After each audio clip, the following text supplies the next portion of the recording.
Hola, ¿qué tal? ¿Cómo están? Mi nombre es Aaron Alexandro y en esta nueva oportunidad vengo a hablarles sobre lo que vendrían a ser los órganos supramesocólicos.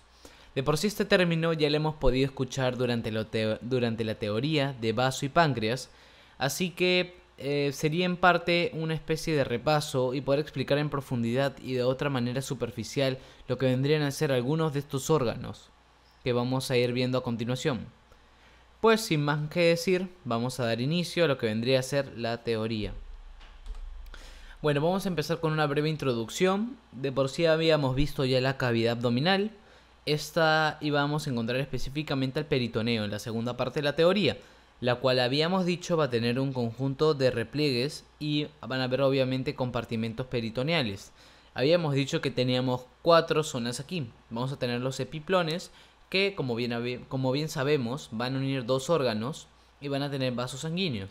Después vamos a tener los mesos, que va a ser el principal enfoque en la tutoría del día de hoy. Y vamos a tener además las fases de coalescencia y los ligamentos. De por sí los ligamentos se van a parecer bastante en los mesos, pero ¿cuál va a ser la diferencia si ambos van a pegar un órgano contra la pared parietal del peritoneo? Pues de por sí que los mesos van a contener vasos sanguíneos, va a ser la principal diferencia entre mesos y ligamentos. Y después íbamos a tener a las fases de coalescencia. ¿Qué hacen las fases de coalescencia?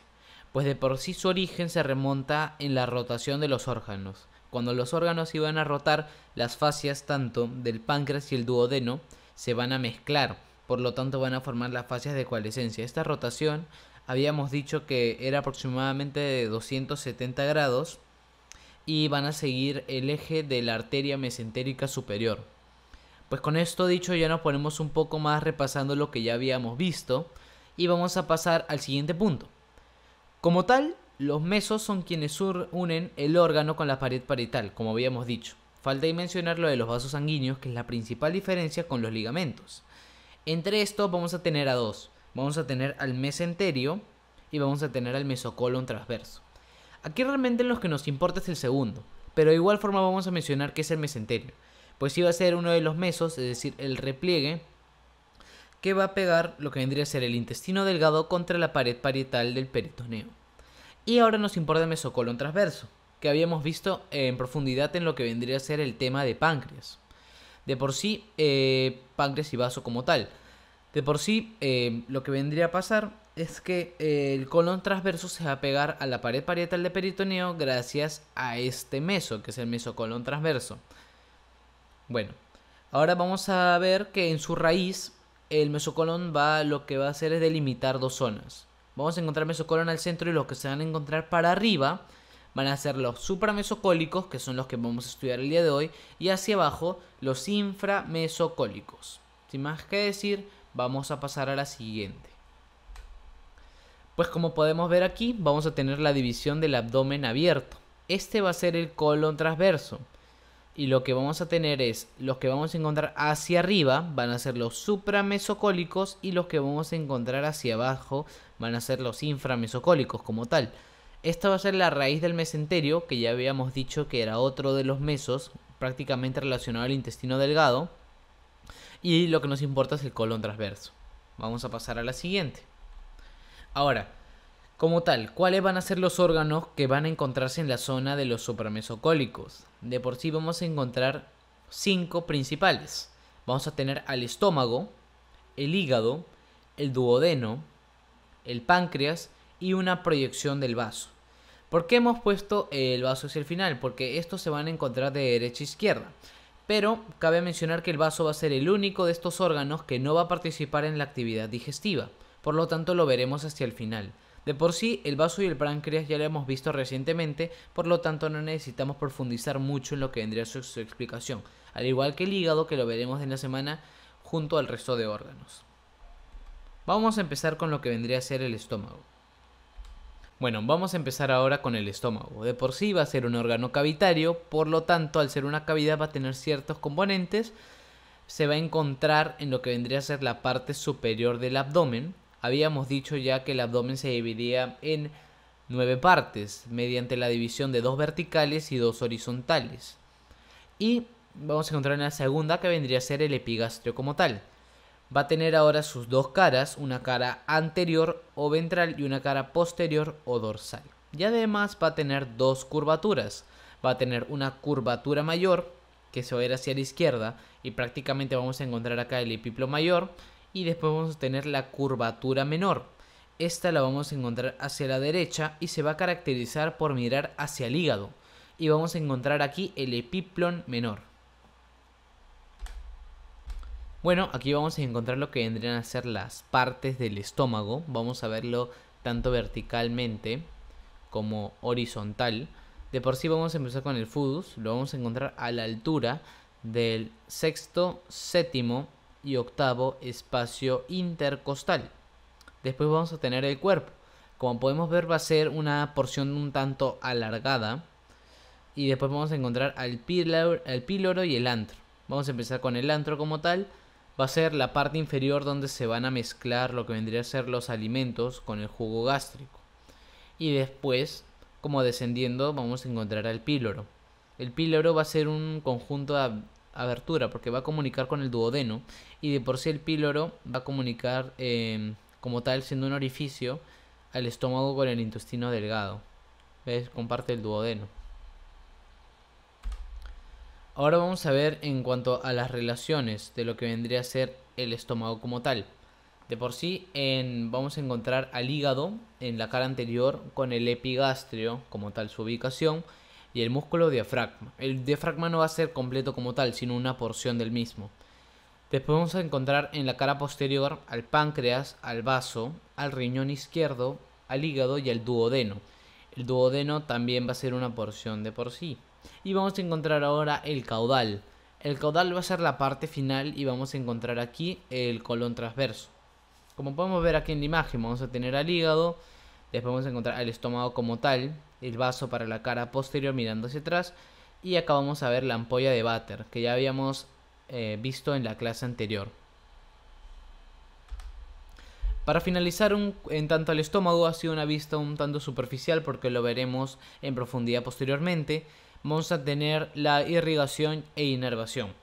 Nosotros habíamos dicho que el tronco celíaco iba a provenir de la aorta abdominal, iba a ser una de sus ramas. Y el tronco celíaco, como habíamos visto en la clase anterior, se iba a dividir en tres ramas.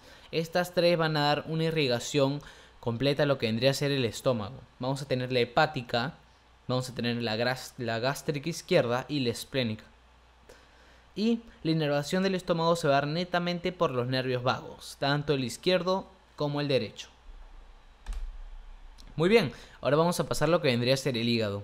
Cabe mencionar que el hígado lo vamos a ver en las clases posteriores. De por sí, la segmentación en cuanto a los lóbulos izquierdo y derecho y las secciones que va a tener cada una de la 1 a la octava, lo vamos a ver en la próxima tutoría, en las cuales vamos a realizar posiblemente lo que vendría a ser el esquema en la aplicación.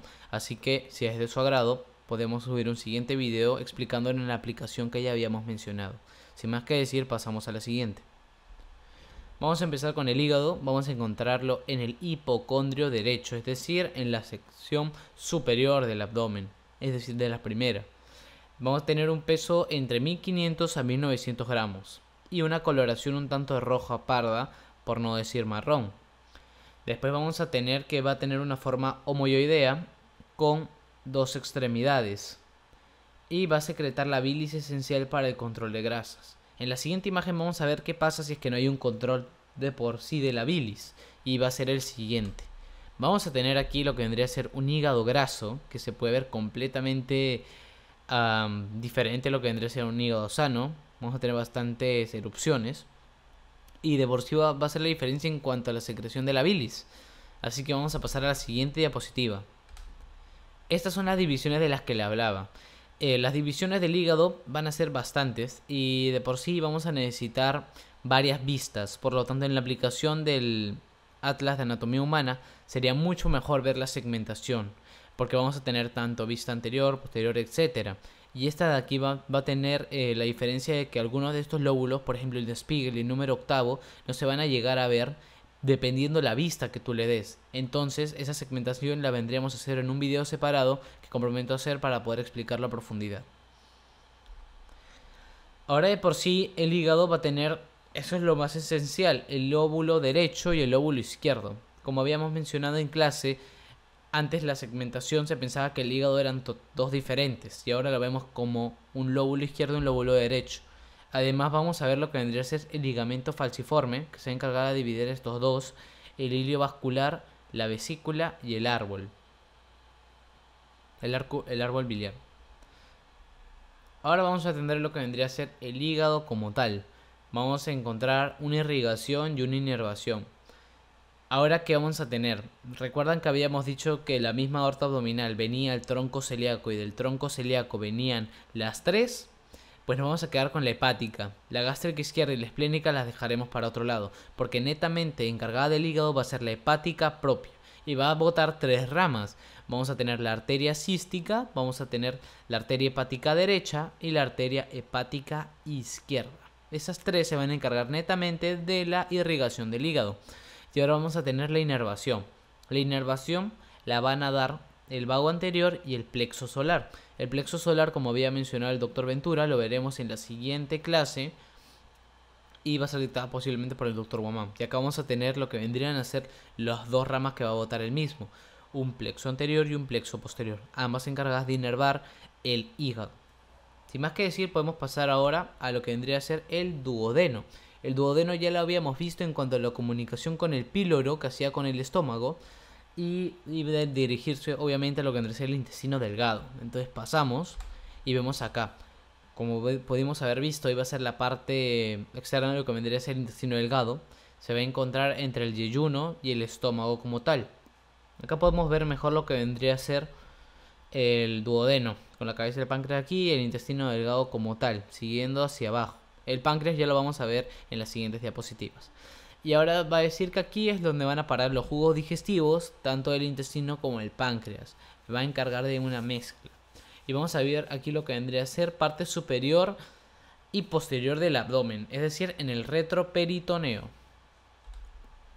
Bueno, acá va a ser el trayecto que va a llevar, va a ir desde el píloro, como habíamos visto en parte del estómago comunicada con el intestino delgado, y van a acabar en la flexura duodenoyunal.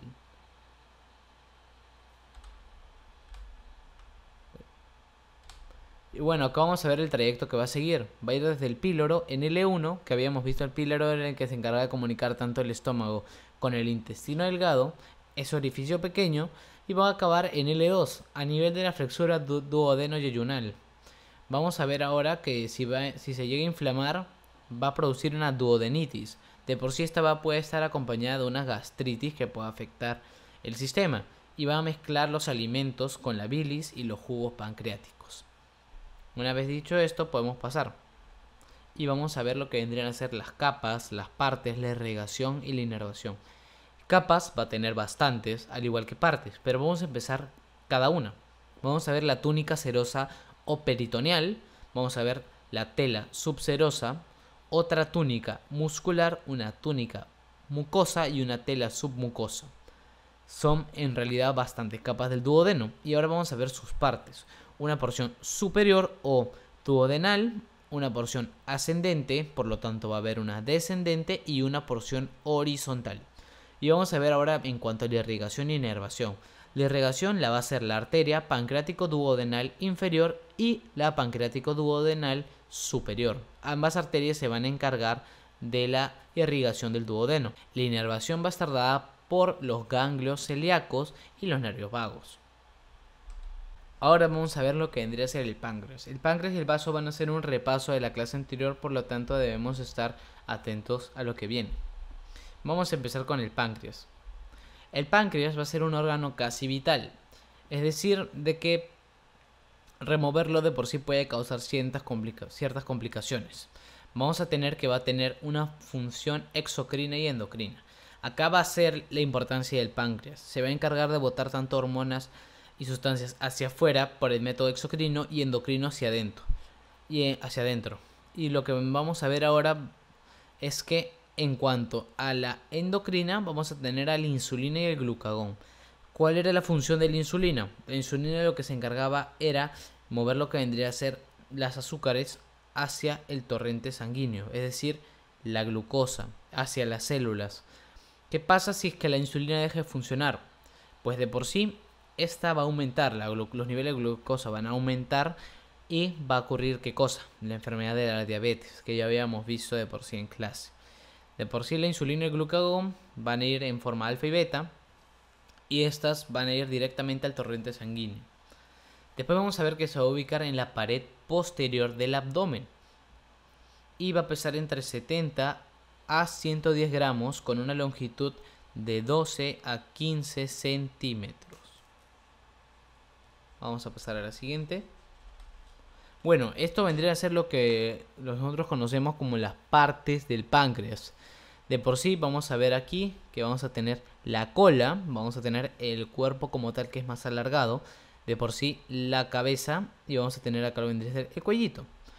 Y lo importante aquí vendría a ser el proceso uncinado. ¿Por qué está formado el proceso uncinado? La formación del proceso va a ser a partir de la yema ventral de lo que vendría a ser el páncreas. Esta va a ser una rotación y va a llegar a terminar en la parte inferior de la cabeza. De por sí el proceso uncinado también tiene una relación anterior, esta cual va a ser con la raíz del mesenterio. Entonces ya habíamos visto lo que vendría a ser la cabeza, que obviamente junto al cuello van a tener sus relaciones y junto el cuerpo y cola sus relaciones como tal.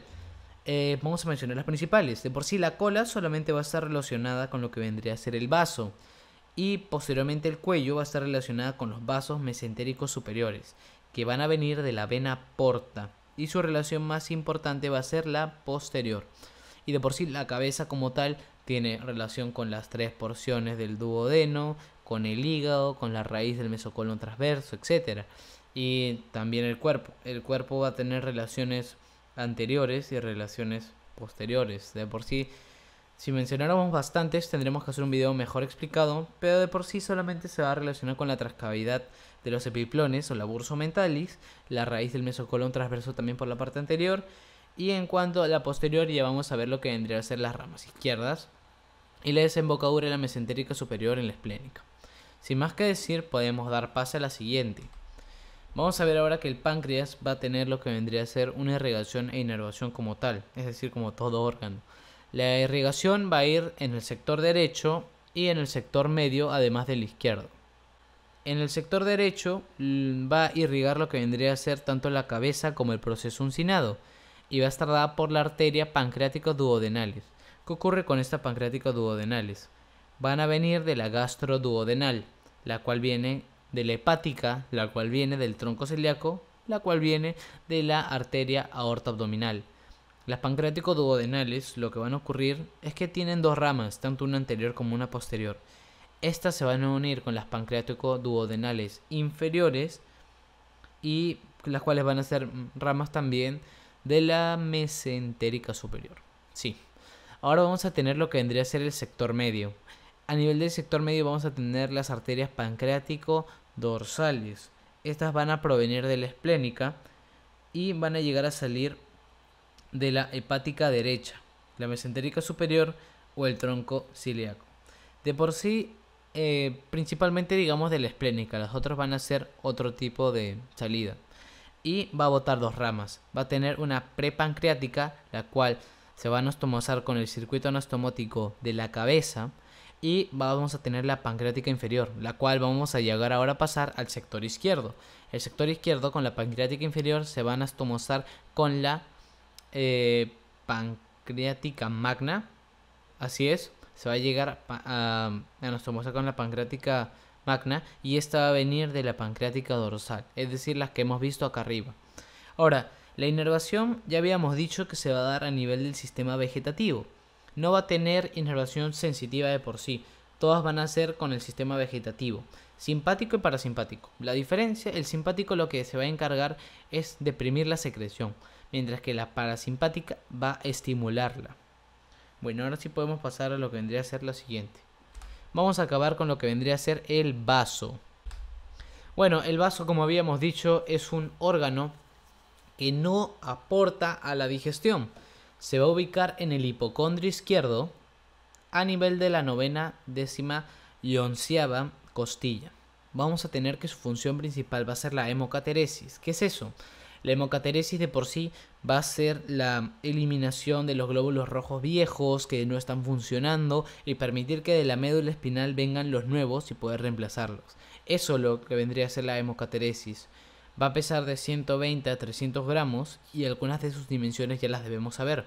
Va a tener de longitud 12 centímetros, un ancho de 7 y un grosor de aproximadamente 3 a 4 centímetros. Y las inversiones como tal o facetas ya las habíamos visto en cuanto a la cara visceral. Va a tener renal, gástrica y cólica. Y van a poseer las dos caras. Ya habíamos mencionado una, la visceral, y la siguiente es la diafragmática. Ok, vamos a mencionar ahora lo que vendría a ser la esplenectomía.